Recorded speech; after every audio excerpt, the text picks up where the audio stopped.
अगर आपको लगता है कि आप परीक्षा में फेल हो जाएंगे तो आप ये 3 काम करके बहुत बढ़िया नंबर ला सकते हैं, मतलब पास हो सकते हैं। तो जिन जिन विद्यार्थियों को डर है कि वो फेल हो सकते हैं, तो सारे विद्यार्थी वीडियो को पूरा वॉच करेंगे। देखिए सबसे पहला काम अगर मान लीजिए अगर आप 2-4 नंबर के किसी विषय में किसी सब्जेक्ट में फेल हो रहे होंगे तो इसके लिए डरना नहीं है। इसके लिए एग्जामिनर खुद आपको नंबर देगा और पास करा देगा। इसको लोग बोलते हैं ग्रेस मार्क्स।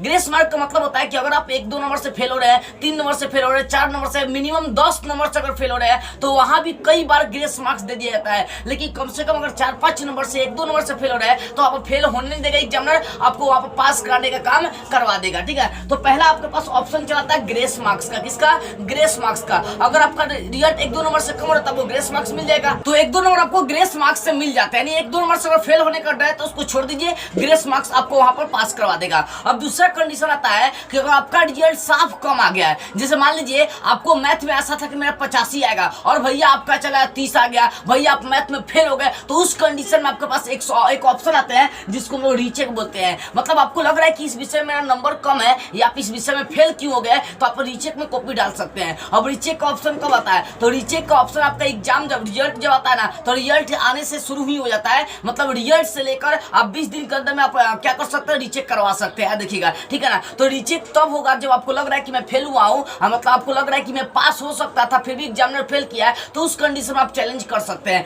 तीसरा आपके पास ऑप्शन आता है कपाल मेंटल का। अगर आपका बहुत नंबर कम है, आप रीचेक में डालने के बाद भी आपका नंबर नहीं बढ़ सकता है, मतलब पूरा कंफर्म है कि हम सच में फेल हुए हैं या सच में मेरा नंबर इसमें नहीं बढ़ सकता है, तो उस कंडीशन में कपाल मेंटल का एग्जाम आप दे सकते हैं। कौन सा एग्जाम बाबू? कपाल मेंटल का एग्जाम आप दे सकते हैं। कपाल मेंटल का मतलब क्या होता है कि जिस विषय में आप फेल हुए उस विषय का एग्जाम देकर रिजल्ट अपना निकाल लीजिए और 1 साल जो टाइम बर्बाद होने वाला है उसको बर्बाद होने से बचा लीजिए। कई बार आप देखे होंगे क्या कि बच्चा, जैसे मान लीजिए आप इस बार फेल हो गए तो भैया आपका साल भर ये टाइम बर्बाद होगा, फिर आप उसी क्लास का तैयारी करेंगे, तो उससे 5 गुना बेहतर है कि आप जिस विषय में जिस सब्जेक्ट में फेल हुए उस सब्जेक्ट का कपाल मेंटल का एग्जाम दे दीजिए और देने के बाद आप आसानी से क्या कर सकते हैं, पास हो सकते हैं और आपका साल भर टाइम बर्बाद नहीं होगा। अब आप सोचिएगा कपाल मेंटल का एग्जाम कैसे दे, कहाँ फॉर्म भरे? तो कपाल मेंटल का एग्जाम देने के लिए बाबू आपको अपने कॉलेज से संपर्क करना होगा और रिजल्ट आने के ठीक 20 दिन के अंदर में आपको फॉर्म अप्लाई करना पड़ेगा, भरना पड़ेगा। तो अपने कॉलेज, जिस कॉलेज से आप पढ़ते हैं उसी कॉलेज में जाकर अपना फॉर्म अप्लाई कर सकते हैं या ऑनलाइन भी आप कर सकते हैं। तो 3 काम करके आप अपना फेल होने से बच सकते हैं। पहला ग्रेस मार्क तो आपको अपने आप पास करवा देगा, दूसरा का रीचेक के माध्यम से भी अपने नंबर बढ़ा सकते हैं और तीसरा का कपाल मेंटल एग्जाम के माध्यम से आप अपने रिजल्ट को बना सकते हैं, टाइम बर्बाद होने से बचा सकते हैं। इस वीडियो को सही बच्चों के पास शेयर करिए ताकि हर उस विद्यार्थी को पता चल सके जिसको डर था कि मैं परीक्षा में फेल